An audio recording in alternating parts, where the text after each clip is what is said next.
Depremin ilk günden beri biz elimizden geleni yaptık ve şimdiye kadar da yapmaya devam ediyoruz. Biz esnaf olarak elimizden geleni ve gelecek olan her şeyi yapmaya hazırız.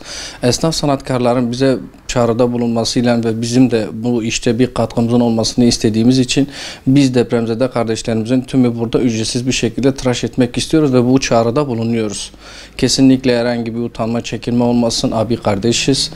Gelsinler, gelmek isteyenlerin tümünü burada misafir olarak ağırlamak istiyoruz. Uygulama yapmak isteyenler çoğu arkadaşlarımız var ama daha yeni oturacak. İnşallah gören bütün arkadaşlarımızın da uygulamasını istiyoruz, yani yaparlar yani. Vallahi Batman halkının yardımlaşması güzel.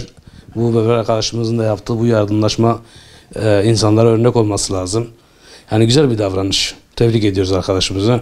Herkesin bunu uygulamasını istiyoruz. Üzüntüyü onlarla yaşadık. Hepimiz televizyonlara kilitlendik. Hani oradaymışız gibi hepimiz dualarımızla onlarla beraber olmak istedik.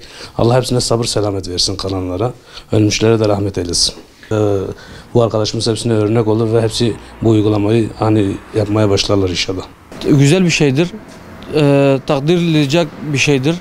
Ben de komşusuyum. Bakıyorum çok güzel bir şey yapıyor. Allah ondan razı olsun.